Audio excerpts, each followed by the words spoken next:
শ্বশুর বাড়িতে রানী হয়ে থাকার জন্য কিছু সাইকোলজিক্যাল টিপস। নিজের প্রতিক্রিয়া নিয়ন্ত্রণ করুন, পরিস্থিতিকে নয়। যদি আপনি নিজের প্রতিক্রিয়া নিয়ন্ত্রণ করতে পারেন তাহলে দেখবেন আপনি শ্বশুর বাড়িতে রানী হয়ে থাকতে পারছেন। আর যদি আপনি সবসময় আপনার প্রতিক্রিয়া সবসময় নিজের পরিস্থিতিকে দেখান তাহলে দেখবেন আপনি কখনোই সেখানে শান্তিতে থাকতে পারবেন না এবং সবাই আপনাকে নারী হিসেবে গ্রহণও করবে না, বা নিজের বাড়িতে বউ হিসেবে সবাই গ্রহণও করবে না। সেজন্য নিজের শ্বশুর বাড়িতে রানী হয়ে থাকার জন্য নিজের প্রতিক্রিয়াকে নিয়ন্ত্রণ করতে চেষ্টা করুন। দ্বিতীয়ত, মানুষের মন জয় করা শিখুন। শ্বশুর বাড়িতে রানী হয়ে থাকতে চাইলে সবার মন জয় করা শিখুন। কোন মানুষটা কি খেতে পছন্দ করে সেই জিনিসটা রান্না করে খাওয়ান। দেখবেন মানুষ আপনাকে ভালোবাসা শুরু করবে। মানুষের মুখে মুখে তর্ক করবেন না, দেখবেন মানুষ আপনাকে ভালোবাসা শুরু করবে। আর এই কাজগুলো যদি করতে পারেন, মানুষের মন জয় করতে পারেন, তাহলে দেখবেন আপনি শ্বশুর বাড়ির রানী হয়ে থাকবেন। তৃতীয়ত, যুদ্ধ নয়, কৌশলের সাথে স্মার্ট হতে শিখুন। যে মানুষটা যেভাবে থাকতে চায় তাকে সেভাবে রাখুন, কৌশলের সঙ্গে সবসময় স্মার্ট থাকুন, তাহলেই দেখবেন আপনি শ্বশুর বাড়ির রানী হয়ে যাবেন। আর যদি আপনি খুব মেজাজ দেখান, খিটখিটে রাগ দেখান, তাহলে কখনোই কিন্তু আপনি শ্বশুর বাড়িতে রানী হতে পারবেন না। বি কেয়ারফুল,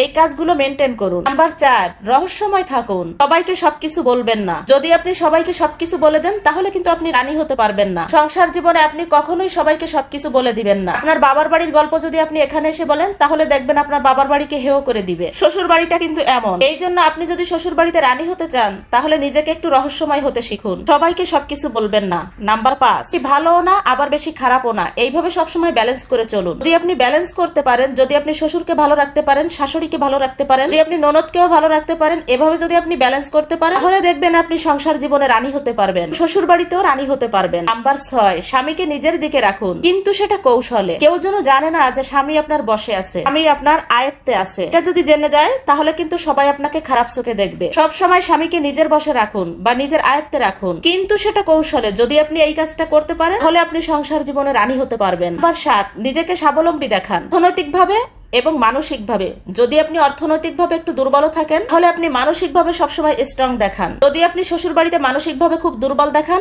সবাই কিন্তু আপনার উপরে চেপে বসবে। সময় একটা কথা মনে রাখবেন, নরম মাটি কিন্তু বিড়ালও আশ্রয়তে পছন্দ করে। সেজন্য কখনো নরম হবেন না, স্ট্রং থাকুন, মানসিকভাবে সবসময় স্ট্রং থাকুন, তাহলে দেখবেন আপনি সংসার জীবনে এবং শ্বশুর বাড়িতে রানী হতে পারবেন। নাম্বার 8, কৃতজ্ঞতা প্রকাশ করুন, কিন্তু চাটকারিতা নয়। কারো চাটকারি করবেন না, কৃতজ্ঞতা প্রকাশ করবেন। যে ভালো তাকে ভালো বলবেন, মানুষটা কোনো উপকার করেছে তার উপকারের কথাটা বলবেন, সময় কৃতজ্ঞতা প্রকাশ করবেন। যদি আপনি কৃতজ্ঞতা প্রকাশ করেন তাহলে মানুষজন বুঝবে না আপনি ভালো, তখনই আপনাকে সেই সমাজে সেই সংসারে রানী বানিয়ে রাখবে। নাম্বার 9, আত্মবিশ্বাসী থাকুন, অহংকার নয়। যদি আপনি আত্মবিশ্বাসী থাকেন নিজের উপরে যে আমি এই কাজটা পারবো, যদি আপনি রান্না করতে যান, যদি নিজের উপর আত্মবিশ্বাস থাকে না আমি এই কাজটা পারবো, অবশ্যই আপনি সেই কাজটা পারবেন।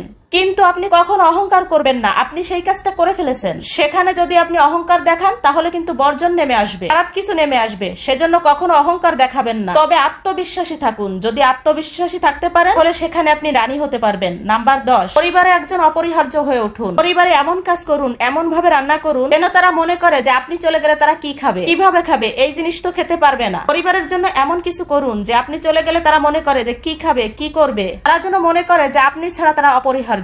আপনি পরিবারের কাছে এমন হয়ে উঠুন। আপনি পরিবারে যদি এমন ভাবে অপরিহার্য হয়ে উঠতে পারেন তাহলে কিন্তু দেখবেন একদিন না একদিন ওই পরিবারে আপনি রানী হয়ে উঠতে পারবেন। এই 10টি জিনিস আপনি মেনে চলুন, দেখবেন আপনি পরিবারে এবং ওই সংসারে রানী হয়ে উঠতে পারবেন। আমার দিনই আপুরা একটু বোঝার চেষ্টা করুন। আল্লাহ রাব্বুল আলামিন আমাদের সবাইকে বোঝার তৌফিক দান করুন, আমিন।